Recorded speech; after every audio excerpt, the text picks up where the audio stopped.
Assalamualaikum warahmatullahi wabarakatuh. Salam jumpa lagi dengan saya Samsur Ramli dalam channel pengadaan Samsur Ramli. Kembali hari ini masih dari kawasan Ocean Resto di Balikpapan. Saya ingin mengurai satu lagi materi tentang pengadaan barang jasa yang sebenarnya sudah ditanyakan juga di saat kita melakukan kelas malam SR ya. Oh ternyata ini ditanyakan lagi, kayaknya penting juga untuk disampaikan.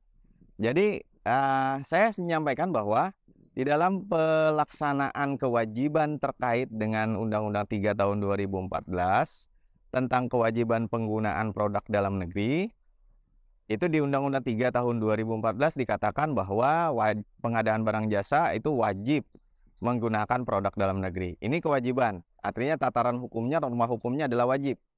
Tetapi kemudian di dalam PP diatur tentang kewajiban ini bahwa kewajiban itu adalah terkait apabila di dalam pengadaan barang jasa itu atau di dalam penggunaan produk dalam negeri tersedia produk yang memiliki TKDN plus BMP 40%. Jadi kewajiban ini ada tata laksananya juga, tidak kewajiban murni gitu ya. Nah, dengan ini saya sering menyampaikan dalam pengadaan barang jasa pemerintah yang paling diutamakan atau saya menyebutnya ada 3 wilayah nih. Ada rukun, ada wajib, ada sunnah. Rukunnya adalah pengadaan barang jasa itu pasal 1 angka 1, yaitu memenuhi kebutuhan. Jadi memperoleh barang jasa untuk memenuhi kebutuhan. Jadi rukunnya adalah terpenuhinya kebutuhan melalui tersedianya barang jasa. Nah yang kedua kemudian, yang wajib terkait dengan penggunaan produk dalam negeri adalah yang wajib itu PDN. Jadi PDN ini wajib. Kemudian kebutuhan itu rukun. Rukun tidak boleh dihentikan karena yang wajib gitu ya. Artinya apa? Rukun harus dilaksanakan.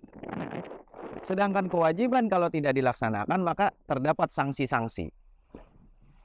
Maka dari itu saya selalu bilang yang wajib adalah PDN. Yang rukun adalah kebutuhan. Kemudian terkait dengan preferensi itu sunnah. Lakukanlah preferensi kalau faktor pertandingan penyedia barang jasa dalam proses pemilihan penyedia atau dalam proses pengadaan barang jasa itu ada faktor TKDN yang bisa kita pertandingkan yang menjadi nilai competitive advantage di dalam proses pemilihan atau proses pengadaan barang jasa. Baru preferensi menjadi hal yang perlu untuk diadakan. Maka dalam penggunaan preferensi ini harus dalam norma itu, tidak dalam norma wajib. Karena di lapangan telah terjadi kesalahan pemahaman bahwa wajib preferensi.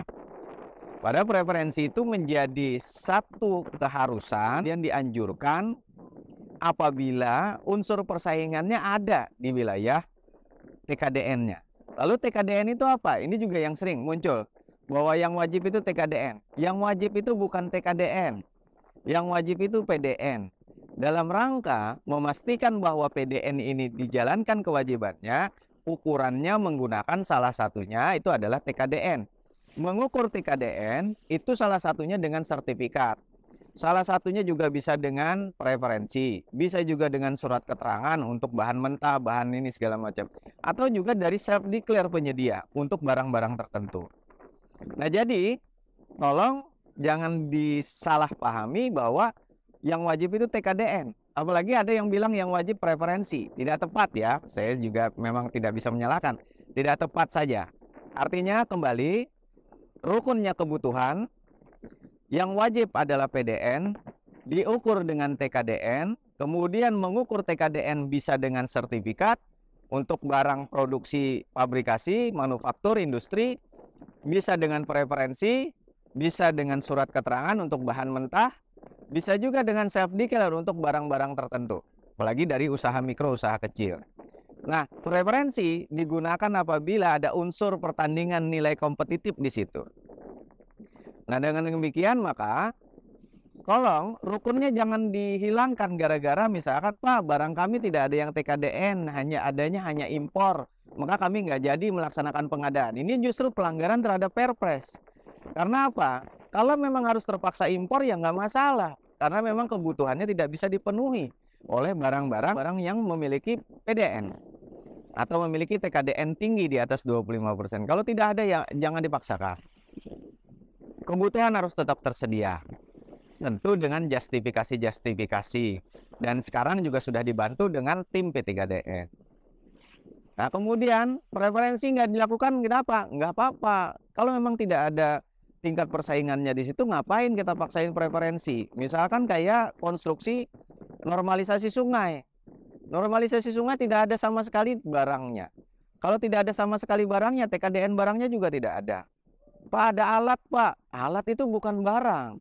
Alat itu di dalam pekerjaan konstruksi adalah alat pendukung gitu, sektor jasa.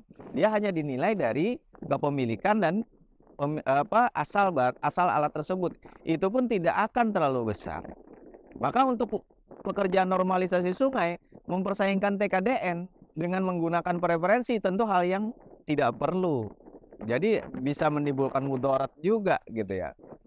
Nah, mungkin itu yang bisa saya sampaikan, mudah-mudahan bisa ditangkap ya teman-teman. Nanti bisa dikaji lebih dalam lagi. Kalau memang nanti ikut kelas-kelas saya akan jelaskan lebih detail lagi. Demikian saya Samsur Ramli dari Ocean Resto Balikpapan mengucapkan salam sehat, salam pengadaan, wabillahi taufik wal hidayah. Assalamualaikum warahmatullahi wabarakatuh.